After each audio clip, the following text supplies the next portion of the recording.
I mean, honestly, if people are watching your stream, you're not necessarily going to have their undivided attention. And so if they've got you on in the background or something, having bad audio is just going to be kind of unpleasant, and it's really not super difficult. So if you want to have super okay audio, here's what I would recommend.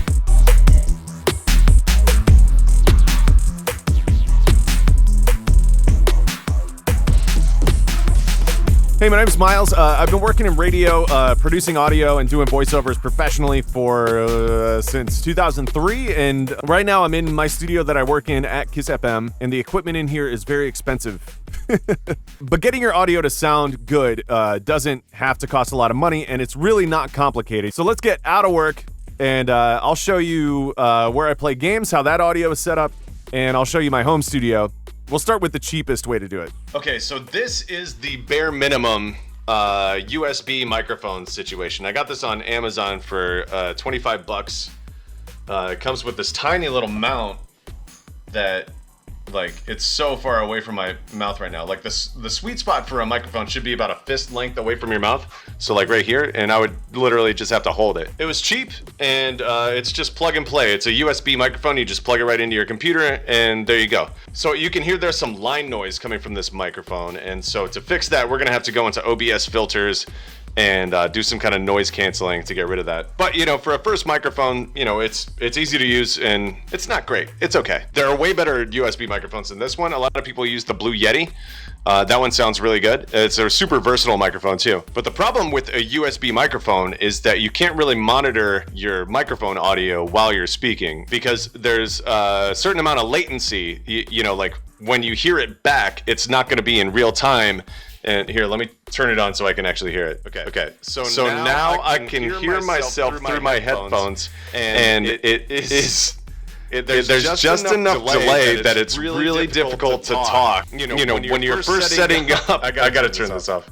When you're first setting your audio up, you do need to monitor it so that you can hear that line noise and filter that out, and adjust your levels, you know, your microphone volume in relation to, like, the game audio and music and, you know, all that stuff. My advice would be to, like, monitor your microphone audio so you can set everything up and get it sounding good, and then if you're using a USB microphone, then turn it off. Like, it's just gonna zap your brain to try to hear that. Okay, now this microphone is called a Shure SM58. New, it'll run you about $100, and this is what I recommend. It's a great microphone to use in a situation like this where I'm in a room. It's not a studio. There's no, like, acoustic treatment on the walls or anything.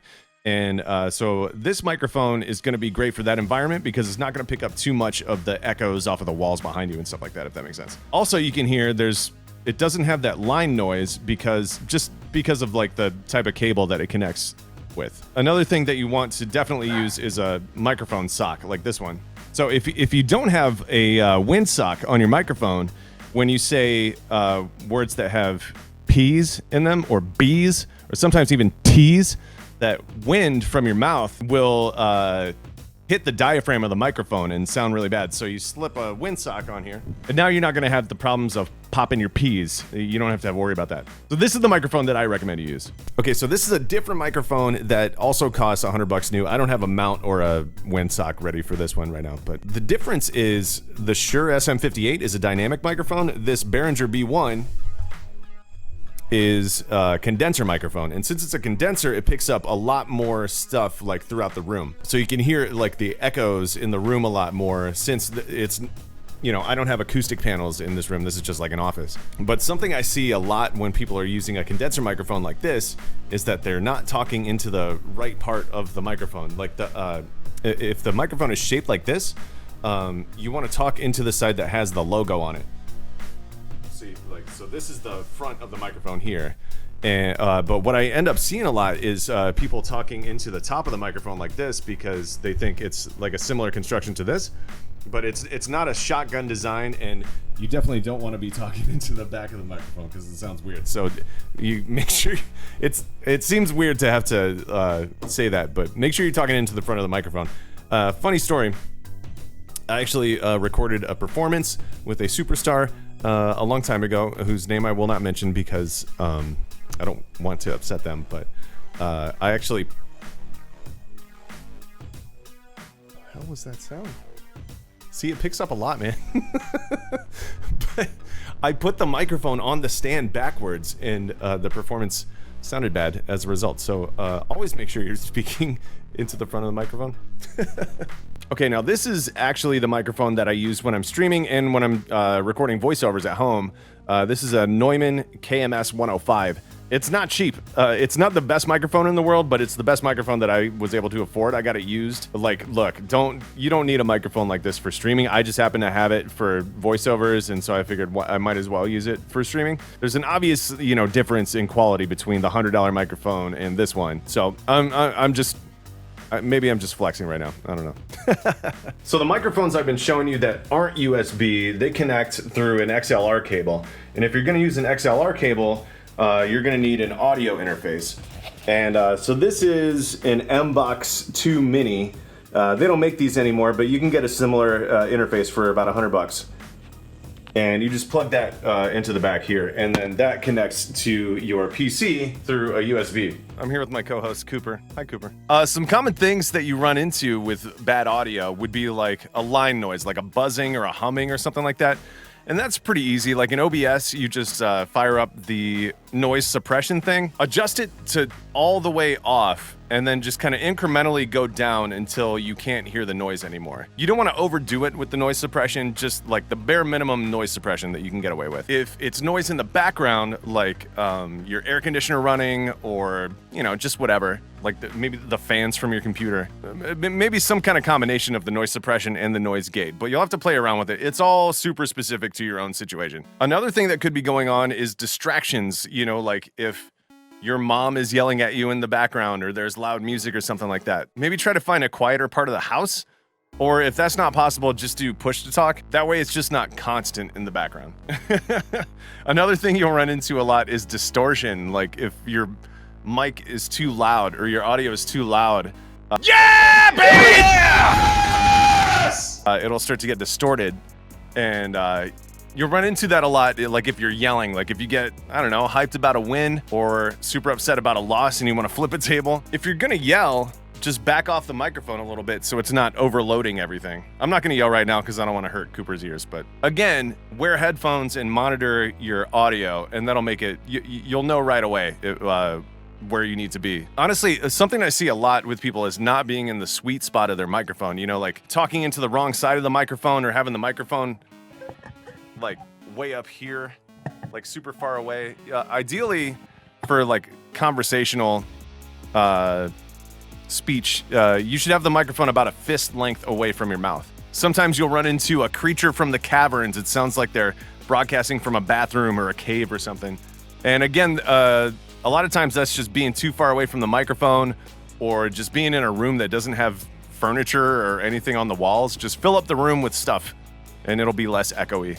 Also, a dynamic microphone will be better than a condenser for that. Oh, here's a tough one. When the audio is out of sync with your video. I see this even with streamers who have like thousands of viewers. So what you have to do is go into OBS, go to your advanced audio properties and sync offset. And then in parentheses, it says MS, that stands for milliseconds. For me, it's about a quarter of a second, so 250 milliseconds. The problem is when you're monitoring it in OBS, it's gonna look fine like at all times. So what you have to do is create like a dummy streaming account where you test things and then invite like one or two people that you trust to watch the stream and let you know if it's in sync or not. Or you can just stream to that test account and then watch the video on demand and see if adjustments need to be made. But start with 250 milliseconds and hopefully that's it, and go up and down from there. But that's a tough one. An audio issue that's a big pet peeve of mine is the vape lord. Somebody who's vaping while they're streaming or in front of their microphone, because you just hear them hit the vape, go,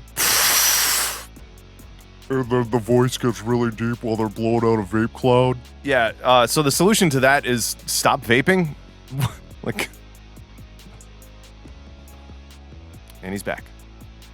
When you're streaming, if you're in a group, in a squad or something, just make like a private voice chat. That way, your voice chat will just be focused on the group that you're actually playing with, and you won't have to worry about random trolls jumping into your voice chat and blowing up your spot. Like, get ahead of that one because you don't want to have to deal with that. And there's a saying in audio that a mix is never finished, it's just abandoned. So just remember that you're constantly going to be tweaking things. Like, you'll always be noticing things that you could sound better or could be better.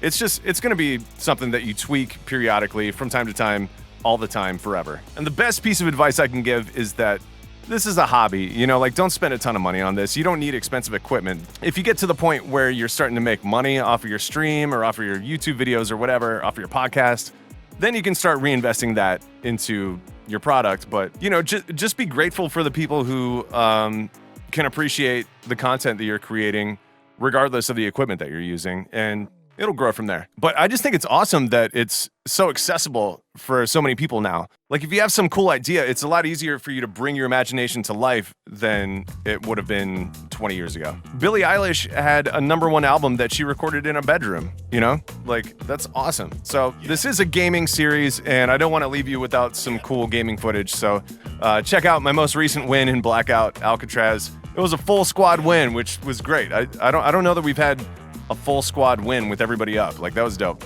Oh.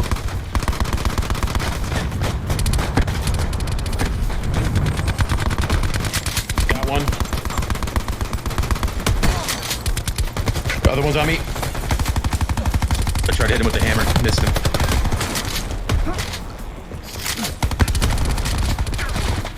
That should be a done. Ah, yeah, buddy! Now we killed it. Hotel Sierra. Hey, boys. I knew it. I knew it was happening today. Police at the table! I knew it. Nice job, guys. Great game. It's hard to be general about this stuff because it all depends on what your goals are and, what your budget is, what your room sounds like. So if you have any specific questions and you want to hit me up about it, you can DM me on Twitter or whatever, at Guacamilos, or just email me at miles@iheartmedia.com if you want, or just post in the comments and I'll do my best to respond to that. The thing to keep in mind is that there's no magic wand for audio. You really just have to start with good audio, And if you can do that, then it's simple. If you start with good audio, it's so simple. It's when your audio is bad that things get complicated and you have to start busting out the expensive plugins to fix bad audio. Just get it right from the start and you'll be good to go. My dog's about to knock over my green screen, so I'll catch you next week. But yeah, thanks for watching. If you have any questions, I'm happy to help out any way that I can. Just hit me up. If you want to watch more videos, click here. If you want to learn how to win things on Kiss FM, click here. To subscribe, click here. And to listen live to Kiss FM, click here. Did I get that right? Nailed it.